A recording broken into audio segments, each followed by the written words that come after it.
Dito pa rin po tayo sa may barangay Santa Catalina at ganyan lamang po ay sumigaw itong mga sundalo sa kabilang kalye ng medic at isa pong tila hostage po ang kanilang nakuha at ito nagwawagayway po ng puting tuwalya. Ito pong kakukuha lamang nila na tao. Medyo may kalayuan po ang ating pwesto at hindi pa natin madetermina kung ito po ay babae o lalaki, pero ito po hawak-hawak po ng mga sundalo. Ito pong isa sa mga hostage na nakuha nila at ito nga po ay narito palapit, naghahanap po sila ng medic. Marahil po ay meron po itong sugat o ito na, meron pong ambulansya na nanggaling po mismo doon sa Zamboanga Medical Center na okupado rin po ng mga sundalo at ito po ay dadali na sa ospital dahil ito pong Zamboanga Medical Center ay hindi na po nag-ooperate sa ngayon matapos nga po na lumusob itong mga miyembro ng MNLF. Ang nakuha po ng mga sundalo ay isa pong babae na meron pong daladalang baby at ito na po yung ambulansya. Papunta na po ito sa pinakamalapit ospital. Pinakamalapit ospital po dito ay halos mga 2 kilometro lamang.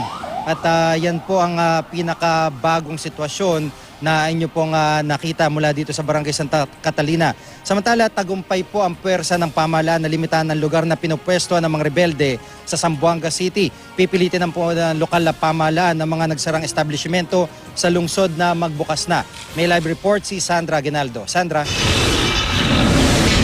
Yes, Jiggy, tayo nga ay nanggaling sa isang press conference ngayong hapon at tumara po sa press con na yan ang iba't ibang sangay ng gobyerno at ang kabuang report po ay kanila nga inilahad kaugnay dito sa sitwasyon sa Zamboanga City. Ayon kay DILG Secretary Marojas, sa pangkalahatan ay nagtatagumpay ang government forces na i-contain sa limitadong lugar ang MNLF fighters. Patunay raw dito ang datos ng Armed Forces of the Philippines at Philippine National Police na 47 na umano ang patay sa hanay ng MNLF at 35 na umano ang captured or surrendered. At sa hanay naman po ng AFP at PNP ay 5 na po ang namamatay sa ngayon.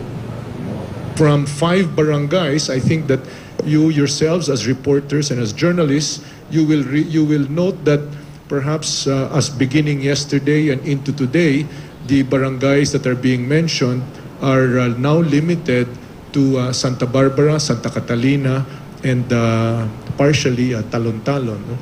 So these indicate the extent of the operations. So it's not just contained. Contained was to cordon and sort of not make it spread. From contain, it evolved into constrict, which is to reduce the operating space of the MNLF, and now it is into clear, particularly clearing of roads to.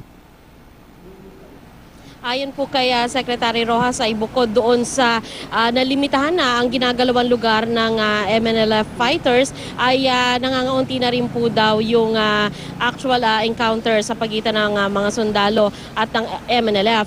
Ang datos daw ng gobyerno kaugnay dito sa mga namatay na MNLF ay mula daw sa mga sundalo on the ground.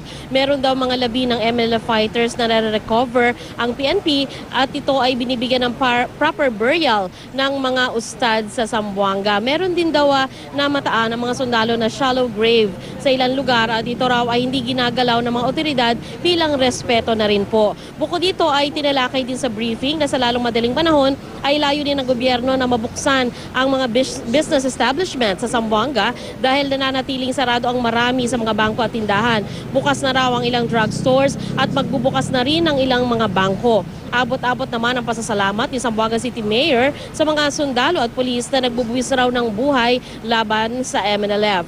At nanawagan sa kanyang mga kababayan na magkaisa sa panahon ng krisis.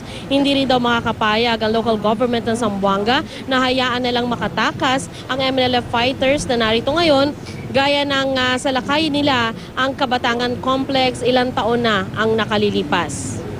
This is not an issue of religion. for we have coexisted peacefully and worked harmoniously. This is an issue of people with misguided principles using arms to propel their ideology for propaganda. This conflict has shown how galvanized and united we are as a city.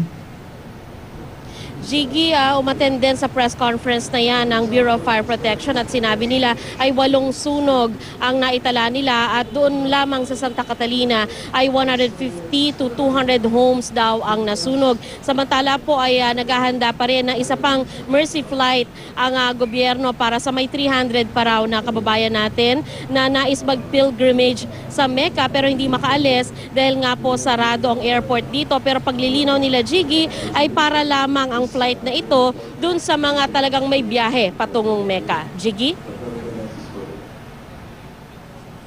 Maraming salamat, Sandra Aguinaldo.